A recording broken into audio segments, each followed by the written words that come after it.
Hello, this is Bill Bullard with RCAF USA, the voice of the independent cattle producer in the United States of America.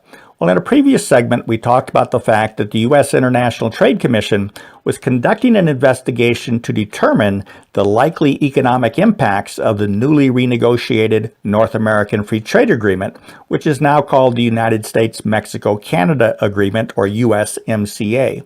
And recently, a signing ceremony was held with the President of the United States and his counterparts in Canada and Mexico signing this new USMCA. But that doesn't mean this is a done deal.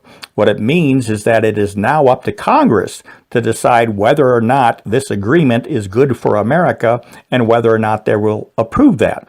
And as part of the requirement, the United States International Trade Commission is charged with conducting this investigation and then submitting a report to Congress so Congress can make an informed decision regarding this agreement. So part of this investigation included the meat industry panel, and that included RCAF USA. We were invited to participate as a witness. Also invited was the North American Meat Institute, the National Pork Producers Council, and the National Cattlemen's Beef Association. So there were 4 of us during this hearing representing the U.S. livestock industry and meat industry. And the way that this investigation works is that each witness provides a pre-hearing brief before the hearing, and then during the hearing, we each give 8 minutes in oral testimony. After the testimony is completed by the panel, then the 5 commissioners seated on the U.S. International Trade Commission ask questions of each of the witnesses.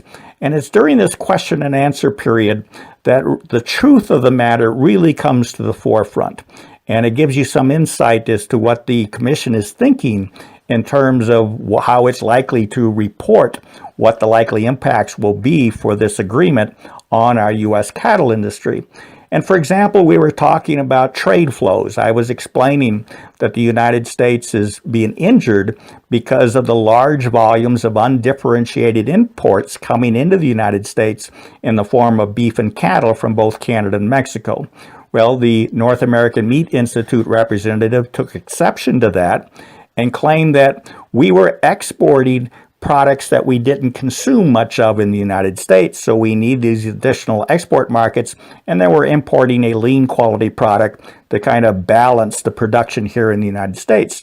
And I interjected, well, that isn't true at all with respect to the U.S. Mexico-Canada Agreement, because, for example, we were importing from Canada 2,000 metric tons of tongues.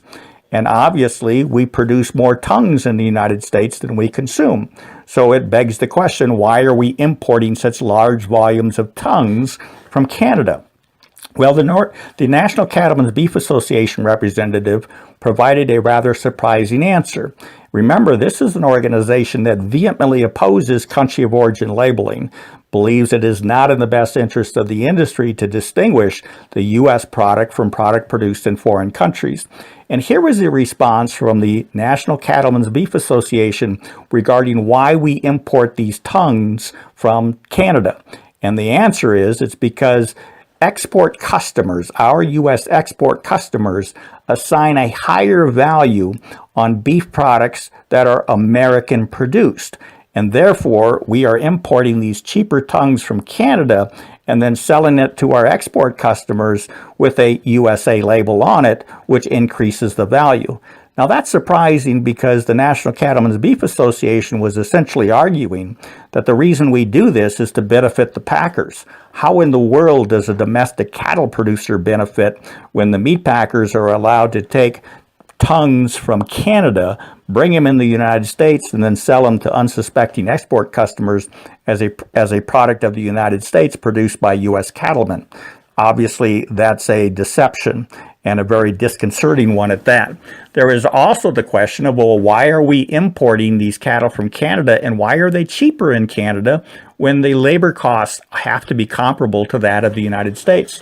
And I explained, well, the answer is easy. It's because Canada overproduces. They have more cattle than they can consume in Canada. Therefore, the demand and the price are less than what they would be in a country like the United States, where we underproduce for the U.S. market. Well, with that, we're out of time. We hope you have a productive week. Thank you and goodbye.